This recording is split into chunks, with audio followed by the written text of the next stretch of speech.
하나님 말씀은 창세기 39장 1절로 6절 말씀입니다. 여호와께서 요셉과 함께 하심으로 그가 형통한 자가 되다라는 제목으로 오늘 요셉의 애굽에서의 삶을 시작하겠습니다. 요셉이 애굽으로 내려갔을 때 그의 신분은 노예였습니다. 당시 노예라는 신분은 그저 말하는 짐승과 같은 취급을 받던 신분이었습니다. 그리고 말을 할 줄 안다는 것은 말을 들을 줄 안다는 것이지 그 노예에게 자신의 인격을 표현하는 말을 하게 하지는 않습니다. 그저 시키는 대로 그렇게 귀로 듣고 손과 발로 움직이기만 하면 되는 것이 바로 노예의 삶인 것입니다. 이러한 노예의 신분이었던 요셉이 지난날 아버지의 특별한 사랑과 보호를 받고 살 때에도 그렇게 누리지 못했던 하나님의 함께하심의 비밀과 형통케 되는 축복을 요셉이 애굽으로 가게 되면서부터 누리기 시작했음을 오늘 본문은 증거하고 있습니다. 요셉이 아버지와 함께 살 때, 고향 땅에 있을 때 요셉의 모습은 어떠한 신앙인의 모습이라는 것은 전혀 보이지 않았습니다. 그런데 그가 갑자기 애굽으로 갔는데 하나님이 그와 함께 하신다고 하고 그가 형통한 자가 되었다고 요셉이 대단히 신앙 있는 사람처럼 이렇게 비춰집니다. 요셉이 아버지한테 그렇게 신앙 훈련을 잘 받고 믿음이 있던 자가 애굽으로 가게 된 것이 아닙니다. 요셉은 그렇게 형들에게 미움을 받을 수밖에 없는 그런 미운털이었고 그렇게 철이 없었고 그렇게 어른스럽지 못한 어린 아이였을 뿐입니다. 근데 그가 어떻게 애굽으로 가서는 하나님과 함께 하시는 은혜 가운데 형통한 자요 믿음 있는 자로 갑자기 바뀌었을까요? 요셉이 애굽에서 오래 살다가 나이가 좀 들어서 오래 살다 보니까 신앙이 그렇게 바뀌었다라고 말하지 않습니다. 가자마자 보디발의 집에서 노예로 시작했는데 그때부터 갑자기 그가 하나님의 은혜를 입은 모습들이 나타납니다. 우리는 그 영적인 비밀들을 오늘 본문을 통해서 잘 볼 수 있어야 되겠습니다. 요셉이 처음 노예로 팔려 시위대장 보디발의 집으로 갔을 때 그의 나이는 17세의 소년이었습니다. 이렇게 소년이었던 요셉이 할 수 있는 일이란 그저 단순한 청소나 심부름 정도였을 것입니다. 이러한 요셉에게 하나님께서 형통케 하는 축복을 주셨다면 그 복을 요셉은 어떻게 누린 것일까요? 만약에 요셉이 청소를 했다면 좀 더 깨끗하고 깔끔하게 한 것입니다. 심부름을 시켰다면 실수함 없이 그 일을 잘한 것입니다.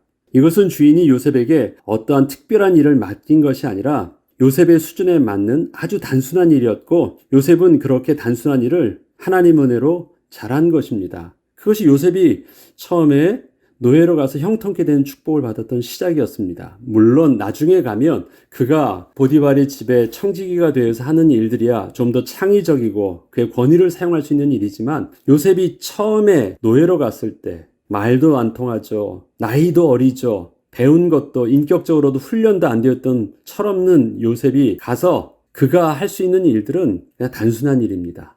단순한 일이었기에 어쩌면 특별히 하나님의 도우심이 필요치 않았을지도 모릅니다. 그런데 하나님께서는 그와 같은 일에 요셉과 함께하여 주셨다는 것입니다. 그래서 그 단순한 일이 주인의 눈에 특별하게 보이게 하여 주신 것입니다. 우리 한번 이렇게 생각을 해보죠. 청소나 심부름 같이 그저 지시하는 대로 몸만 움직이면 되는 단순한 일을 잘한다는 것은 사업이 잘 되어 형통케 된다는 것과 그 개념이 조금 다릅니다. 예를 들자면 시키는 대로 그저 몸만 움직이면 되는 일은 사람이 스스로 그렇게 지시에 따라 열심을 다하면 되는 일이지만 사업이 잘 된다는 것은 한 개인이 자기의 열심으로 노력을 한다고 해서 꼭 사업이 잘 되는 것이 아니기에 사업이 성공하려면 개인의 열심에 대해서 주위의 모든 요소가 잘 맞아야 하는 것입니다. 그렇기 때문에 세상 사람들도 사업이 성공하기 위해서는 뭔가 운도 따라야 한다는 말들을 그렇게 하는 것입니다. 이렇듯 만약에 요셉이 사업을 한 것이었다면 하나님이 은혜를 주셔서 그 사업이 형통케 되는 복을 받았다고 말을 할 수 있겠지만 요셉이 청소와 같이 단순한 일을 잘하였다는 것을 두고 세상 사람들은 요셉에게서 하나님이 함께 하심을 보며 요셉이 하나님의 은혜를 입었다고 말하지는 않을 것입니다. 그와 같은 일은 그저 본인이 성실하게 잘하면 되는 단순한 일이었고 남들보다 좀 더 잘했을 뿐이지 그것은 그리 대단하거나 부러워할 일이 아닌 것입니다. 시킨 대로 일 잘한 거예요. 그럼 됐죠. 그것이 요셉의 모습이었는데 어떻게 그의 모습 속에서 보디발은 하나님이 함께 하신 것을 보았다고 하고 하나님이 형통케 하신 것을 보았다고 말할까요? 요셉이 보여줄 수 있는 것은 시키는 일들을 잘 순종하고 잘 따른 단순한 일을 잘한 것 뿐인데 그렇다면 요셉이 노예의 신분으로 청소를 하듯 그렇게 단순한 일을 감당하고 있었을 때 하나님께서는 어떻게 요셉과 함께 하시며 요셉이 하는 일에 복이 임하게 하셨을까요? 하나님께서는 노예의 신분으로 주인을 섬기고 있는 요셉의 마음과 생각을 지켜주신 것입니다. 요셉이 하던 일들은 사람 취급도 받지 못하는 상황에서 그저 시키는 대로 주인의 말에 따라 움직이기만 하면 되는 그러한 단순한 일들이었지만 지시받은 그런 일을 할 때 하나님께서는 요셉과 함께하사 주인의 마음에 들게 온전히 마음을 다하여 성실하게 섬기며 순종할 수 있도록 그 마음과 생각을 지켜주신 것입니다. 그리고 이러한 요셉의 섬김과 순종이 주인 보디발의 눈에 특별하게 들어왔다는 것입니다. 어떻게 그런 마음을 품을 수 있었을까요? 그가 한 것은 진실되게 주인의 말에 순종하고 섬긴 것입니다. 그렇다면 어떻게 보디발이 다른 많은 종들의 섬김과 다르게 요셉에게 있어서 그 진심 어린 섬김을 알 수 있었을까요?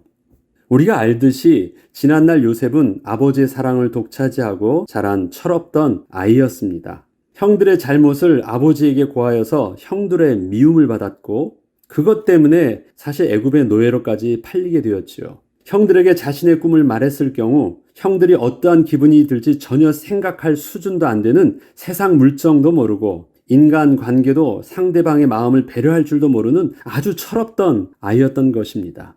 그런데 그렇게 인격적으로나 지식적으로나 그 어떤 것으로도 전혀 훈련이 안 된 어린 요셉이 애굽의 노예로 팔려가서는 낙심하지도 않고 주위의 동료 노예와 주인에게 미움을 받거나 따돌림 받지도 않으며 애굽에 가자마자 그렇게 잘 적응하고 인정을 받았다는 것입니다.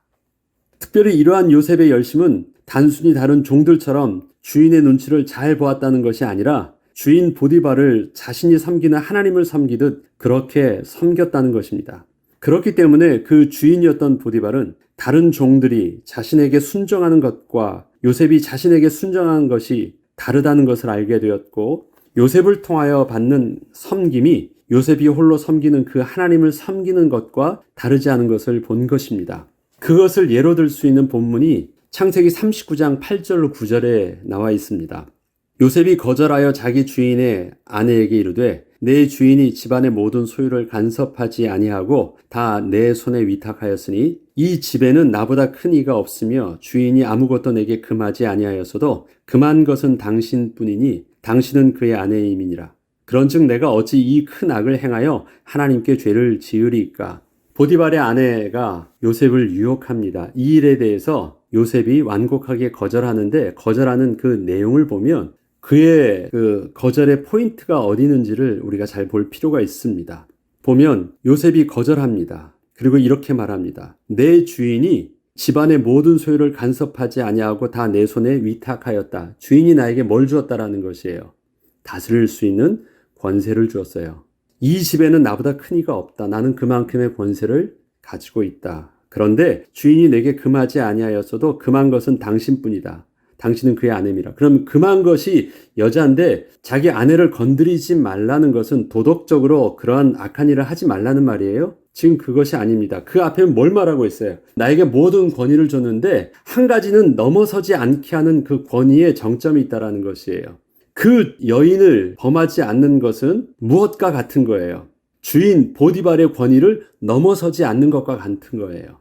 마치 하나님께서 아담에게 모든 것을 다 먹게 하고 선악과를 먹지 말라고 할 때 그 선악과는 단순히 선악과 문제가 아니라 하나님과 나 사이 그 권위의 선들을 규정해 주는 그 기준이 선악과였던 것처럼 내가 모든 것을 다 얻었어도 내가 주인의 밑에 있다라는 것을 알 수 있게 하는 그 권위의 기준이 바로 보디발의 아내였습니다. 이 말은 뭐냐면 나는 주인을 그렇게 섬기고 있다라는 것입니다. 그의 권위를 가진다면 할 수가 있다면 자기 밑에 있는 종들은 자기가 건드릴 수 있겠어요? 없겠어요? 있어요. 자기 권위를 가지고. 나 그런 거 다 할 수 있어요. 다른 여인을 내가 취할 수 있다고요. 지금 그만큼의 모습이 있어요. 권위로 따진다면 할 수 있는데 당신을 건들지 말라는 것은 도덕적으로 그런 성적인 타락을 하지 말라는 윤리적인 문제를 말하고 있는 것이 아니라 주인의 권위에 내가 넘지 않은 그 정점의 기준이 바로 당신입니다. 나는 그 선을 넘지 않습니다. 그렇게 말을 하는데 그 다음 말이 중요한 것입니다. 그렇게 말을 하면서 뭐라고 말하냐면 금한 것은 당신뿐이니 당신은 그의 아내임이라. 그런즉 내가 어찌 이 큰 악을 행하여 하나님께 죄를 지으리까? 그러면 내가 어찌 이 큰 악을 행하여 주인께 죄를 지으리까 해야 되는데 하나님께 죄를 지을까라면서 뜬금없이 다시 하나님이 나오네요. 권위에 대한 것을 넘어서지 않아요.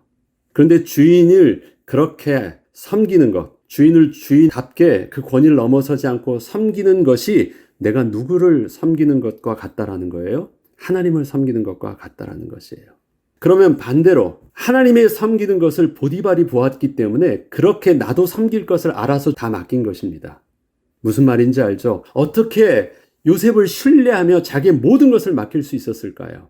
그가 하나님을 섬기는 그 자세를 가지고 나를 섬기는 것을 보았기 때문에 나를 섬김에 있어서 그가 하나님을 섬기는 것처럼 할 것을 믿고 그렇게 맡긴 것입니다. 지금 이것을 정확하게 보디발이 보았고 그렇게 또 요셉은 섬겼고 그렇게 섬기고 있다라는 사실들을 요셉의 입에서 정확하게 말해주고 있습니다. 여러분은 보디발의 아내와의 대화 속에서 단지 요셉이 성적으로 타락하지 않고 순결하게 자기 자신을 믿음으로 잘 지켰다 그렇게 봐서는 안 됩니다. 그것보다 더 중요한 것을 말하고 있는 것입니다. 어떻게 단순했던 요셉이 노예했던 요셉에게 그리고 나이도 많지 않아요. 지금 보면 17살로 시작해가지고 그가 섬기던 내용들은 보면 26, 그 정도 되는 나이 속에 있던 요셉에게 어떻게 그러한 일들을 다 맡길 수 있었을까요? 그가 하나님의 권위에 순종하는 것을 보고 그 권위로 자기에게 순종하는 것을 보고 다른 종들이 자기를 두려워서 섬기는 것과는 근본적으로 다른 그것을 요셉에게 본 것입니다. 그리고 그에게 자기의 권위를 다 준 거예요. 위탁한 것이에요. 내가 너에게 이 권위를 줄 테니까 네가 한번 그렇게 사용해봐. 신뢰할 수 있었습니다.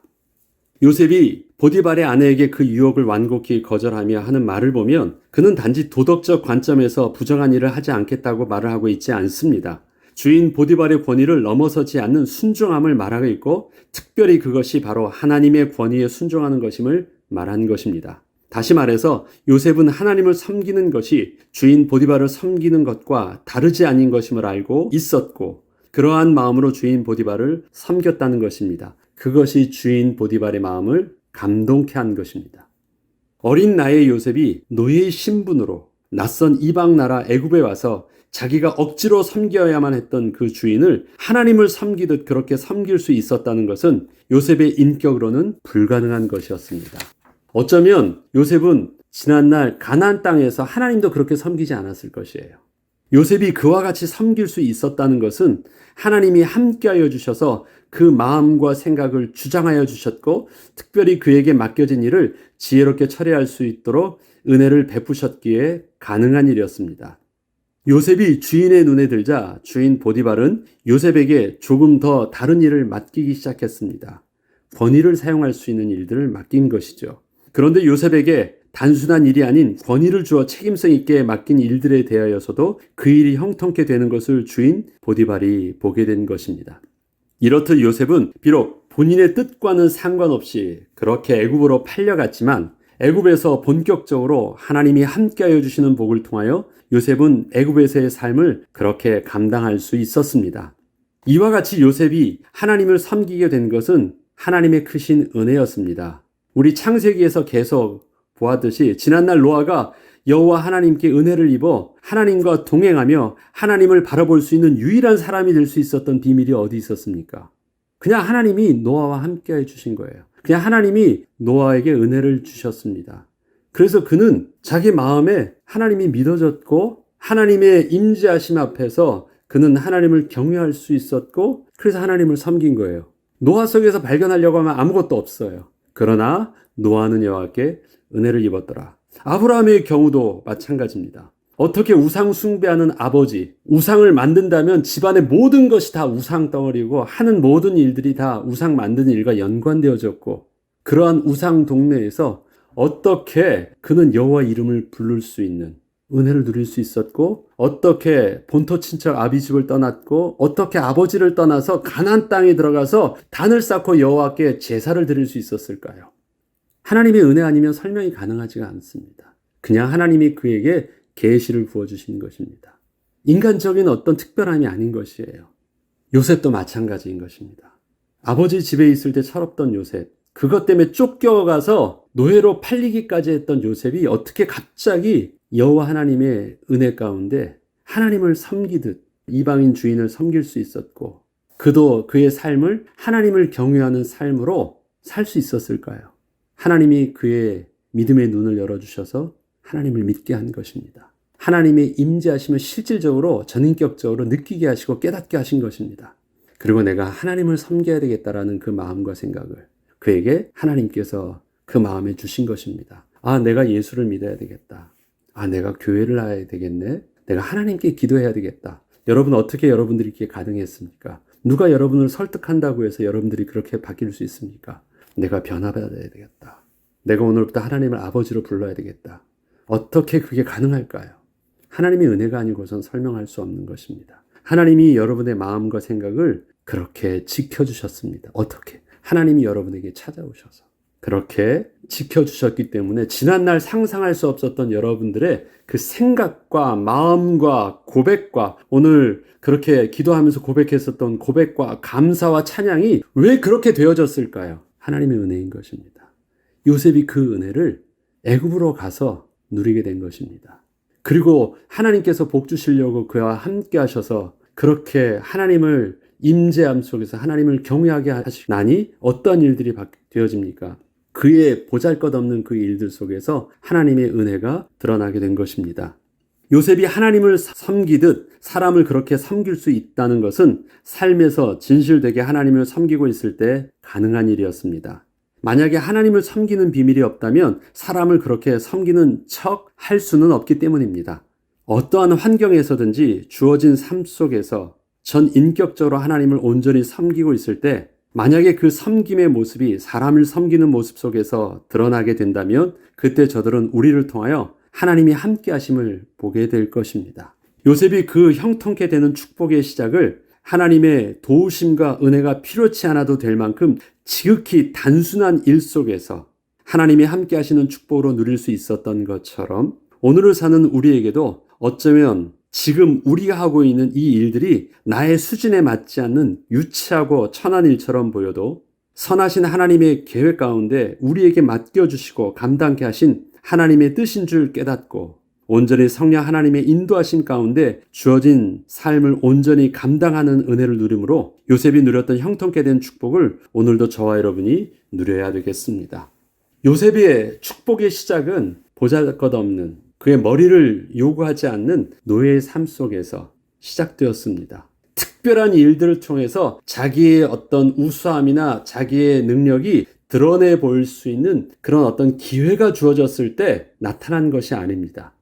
단순히 노예의 일 속에서 그는 드러내 보이려고 노력한 것도 아니고 하나님께서 그러한 마음을 주셔서 그렇게 그냥 직분을 감당하고 있었는데 그것이 보디발의 눈에 그렇게 보여지기 시작한 것입니다. 보여주려고 한 일이 아니라 보여진 일들입니다. 그래서 성경에서는 은혜를 입었다라는 표현이 뭐냐면 in his eyes, 그의 눈에 들어왔다라고 표현합니다. 그의 눈에 들어왔다. 내가 보여주었다가 아니라 그가 나를 그의 눈에 끄집어 들였다라고 표현하는 것입니다. 하나님이 나를 그렇게 보아주신 것입니다. 한번 봐주세요 하는 것처럼 하나님이 나를 그렇게 보아주셨습니다. 그것이 아벨의 제사를 하나님이 그렇게 보아주셨다고. 그때도 in his eyes입니다. 하나님께서 또 나중에 출애굽에서 보면 모세에 대해서도 모세가 구유에 있을 때 그것에 대해서 바로의 딸이 그러한 모세가 그의 눈에 들어왔다라고 표현되어집니다. 그녀의 눈에 들어왔다. 보디발도 어떻습니까? 그의 눈에 들어왔다. 또 그 뒤에 보면 간수장이 나옵니다. 간수장의 눈에 또 그가 들어왔다. 다 이방인들이었습니다. 어떻게 그의 눈에 들어왔을까요? 하나님께서 섬김의 은혜를 주셨던 것처럼 하나님께서 저들 눈에는 그렇게 보여지게 되는 은혜를 주신 것입니다. 요셉이 그렇게 보여주었다. 구유에 있던 갓난아기 모세가 그렇게 보여준 것이 아닙니다. 아벨이 하나님께 그렇게 막 보이는 행동을 했다. 그것도 아닙니다. 그냥 저들을 그렇게 은혜로 하나님이 보아주시고 품어주신 것입니다. 하나님이 저와 여러분에게 그 은혜를 주신 것입니다.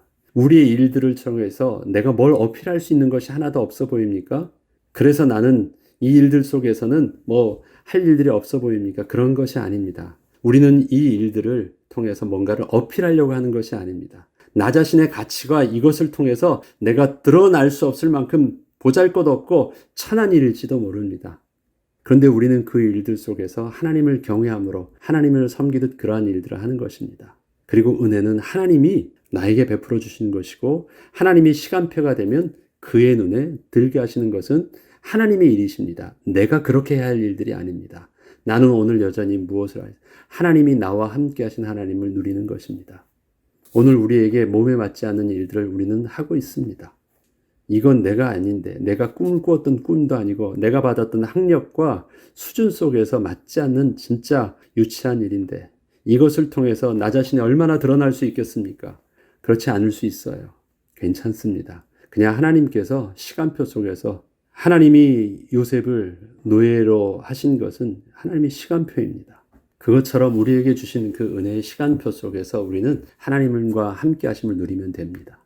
그러면 하나님은 하나님의 시간표 속에서 내가 내 주신 삶 속에서 하나님을 섬기듯 하나님과 함께하는 삶을 내게 맡겨주신 삶 속에서 누리고 있다면 저들이 그의 삶 속에 속해 있는 내가 하나님이 함께 하신 것을 보게 된다면 하나님 그를 통해서 하나님의 영광을 드러내기에 부족함이 없도록 하나님이 우리를 온전히 사용하여 주실 것입니다. 그 은혜의 비밀들이 오늘도 계속되길 주 이름으로 축복합니다. 기도하겠습니다. 하나님, 요셉은 하나님의 은혜를 입었습니다.